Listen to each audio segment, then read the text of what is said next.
The pen froze mid-signature as my eyes caught the document title, Property Transfer Agreement. My father's words from the kitchen drifted through the doorway, Olivia won't fight back. She never does. The office suddenly felt airless, my lungs struggling against the weight of betrayal. I stared at my father's attempted forgery of my signature, the familiar curve of the O distorted by his hand, the loops too wide, the pressure too heavy. 3 years of mortgage payments, countless overtime shifts, all my careful saving, about to be erased with a stroke of stolen identity. The grandfather clock in the hallway ticked louder, each second marking the collapse of my family's facade. Behind me, my sister Rachel's laughter floated from the dining room where she discussed renovation plans for my condo with our mother. A home they had never helped me obtain, never celebrated when I purchased it, yet now claimed as their rightful inheritance. My fingertips brushed across the counterfeit signature, leaving a slight smudge. The ink was still fresh. They hadn't even waited until I left to begin erasing me from my own life. My name is Brooke, I'm 32 and a financial analyst. This is the story of how I reclaimed not just my property, but my existence in a family that tried to erase me. I'd always been the invisible daughter in our household.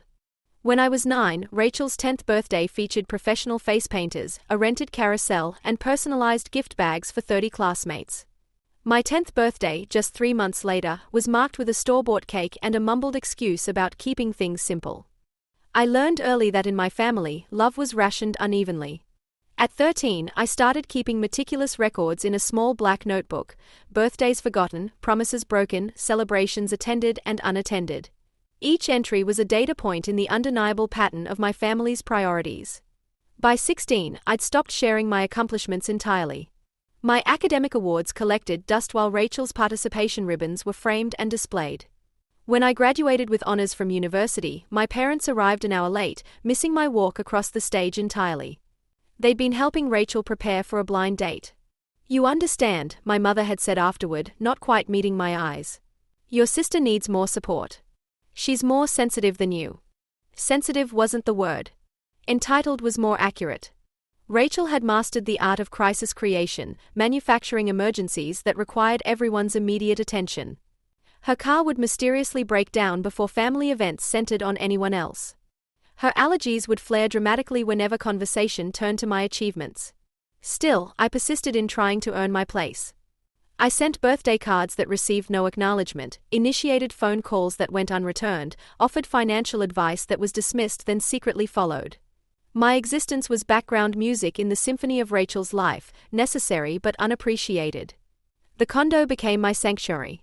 Located in the historic district with exposed brick walls and tall windows that caught the morning light, it represented everything I'd built without their validation. I'd saved for 3 years, researched neighborhoods for 6 months, negotiated directly with the seller to avoid agent fees. When I received the keys, I stood alone in the empty space, listening to the echo of my footsteps on hardwood floors that belonged entirely to me. I'd invited my family to a housewarming dinner. My father called an hour before to cancel. Rachel had just broken up with her boyfriend and needed their support.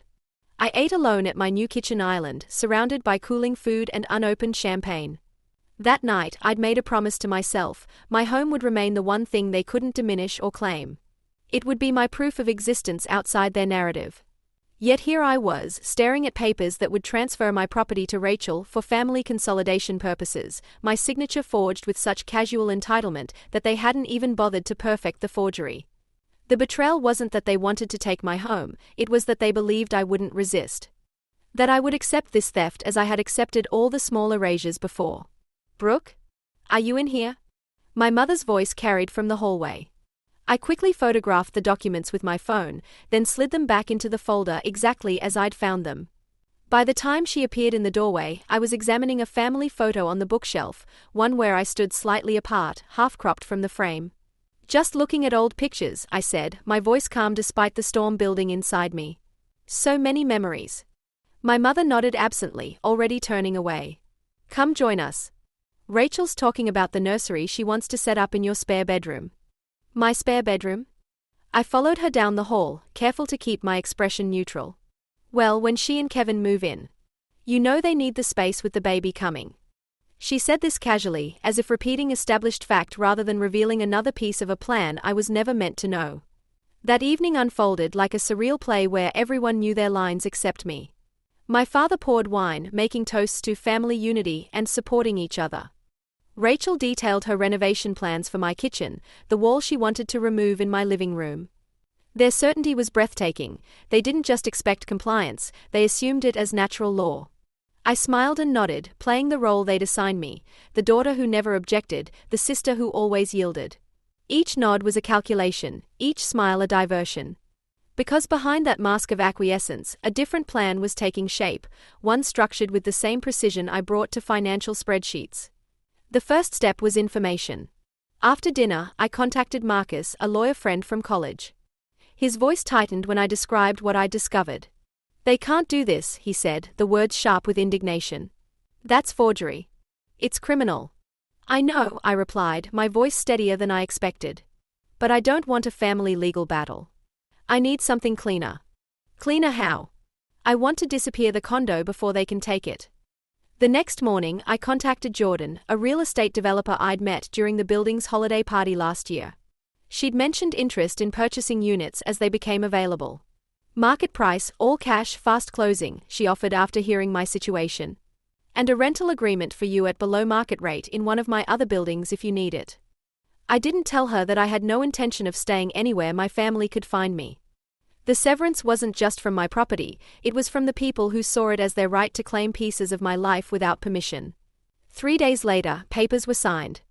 The transaction was legal, binding, and completely unknown to my family. The funds were transferred to an account they couldn't access or trace. I continued attending Sunday dinners, listening to Rachel's design plans, nodding at appropriate intervals as my father discussed, helping me with the paperwork. At night, I packed methodically. Essential documents. Irreplaceable photographs. The small collection of items that marked my true history. Everything else could be replaced or left behind. Freedom requires traveling light. Rachel's social media announcements grew more elaborate. "So blessed to be moving into our family home downtown," she posted, with a photo of herself and Kevin holding a sold sign I'd never authorized. My parents shared it proudly, supporting our girls as they start this new chapter together. The comments section filled with praise for our family's closeness, our willingness to support each other. I liked each post. Commented supportive emojis. Each digital heart was another tick of the clock counting down to revelation. Moving day arrived on a crisp January morning. Through my careful monitoring of Rachel's social media posts, I knew exactly when they planned to arrive with the moving truck. I had arranged with Jordan the previous evening to meet them at the building, ensuring she'd be there at precisely the right moment. I watched from a cafe across the street as the parade assembled, Rachel directing movers with theatrical gestures, Kevin arranging boxes by size rather than content, my parents supervising with proprietary satisfaction. The U-Haul truck blocked half the street, catching the attention of neighbors who paused their morning routines to observe. My father approached the building first, key ring jangling importantly in his hand. He inserted the key I'd given him months ago for emergencies only. It didn't turn. He tried again, frowning, then called to Rachel. "Did they change the locks already for the renovation?" Rachel shook her head, confusion replacing confidence. My mother stepped forward, trying her own key with similar results. That's when Jordan appeared, emerging from the building with the property manager. Her voice carried across the morning air. "Can I help you? Are you looking for access to the building?" My father drew himself up. "We are moving my daughter in today. There seems to be an issue with the keys." Jordan consulted her tablet. "Which unit?" "4B," Rachel interjected. "My sister's condo. She's letting us move in while she relocates." "Unit 4B. Jordan's performance was flawless, her confusion perfectly calibrated. "That property was sold 3 weeks ago. I'm the new owner." She turned to the property manager. "Paul, can you verify?" Paul nodded, producing a tablet of his own. "Sale closed December 28th. All legal and properly recorded." The silence that followed had physical weight. I could see the precise moment comprehension dawned on each face, first my mother's slow blink of disbelief, then Rachel's flush of humiliation, finally my father's hardening jaw as control slipped through his fingers. "There must be a mistake," he insisted, voice rising. "My daughter Brooke owns this unit. She's giving it to her sister." "Brooke Stevens." Jordan clarified. "Yes, she was the seller. All paperwork is in order, signed and notarized." She held up her phone, displaying the digital copy of the deed transfer. "Would you like to see?" Neighbors had stopped pretending not to watch. Phones emerged, recording the unfolding scene. Rachel's face crumpled as she realized her announcement posts were being contradicted in real time, her followers witnessing her humiliation. "Where is she?" My mother's voice cracked. "Where's Brooke?" From my position at the cafe window, I watched their world recalibrate. The family that had made me invisible was now visible to everyone in their moment of exposure. I didn't need to be present for them to finally feel my absence. I finished my coffee, left a generous tip, and walked to the waiting taxi I had arranged earlier that morning. The driver loaded my single suitcase into the trunk. "Airport?" he confirmed. "Yes," I replied. "Terminal C." As the city blurred past the window, my phone buzzed with desperate messages. I silenced each notification and finally powered off the device completely. The silence that followed wasn't empty, it was filled with possibility. 3,000 miles and one hemisphere away, I woke to ocean breezes and unfamiliar bird calls. My carefully researched plans had led me to this small coastal village, where I had arranged a 6-month lease on a beachfront cottage, paid in advance through an international property management company. The small beachfront cottage I'd rented sight unseen became my reset point. Each morning, I walked barefoot along the shore, leaving footprints that the tide would erase but that had undeniably existed. Sometimes I thought about that moment in my father's office, the shock of seeing my signature forged in his handwriting. How strange that in trying to erase me, they had made me finally see myself clearly. The invisible daughter had become the vanished one, but this time on her own terms. 6 months passed before I checked the email account they knew. I had kept it active but muted, maintaining it solely to monitor any legal threats without revealing my new contact information. There were hundreds of messages ranging from rage to pleading to bargaining. My father's threats of legal action. My mother's guilt-laden appeals. Rachel's accusations of selfishness and cruelty. With each scroll, their power diminished further. I didn't respond.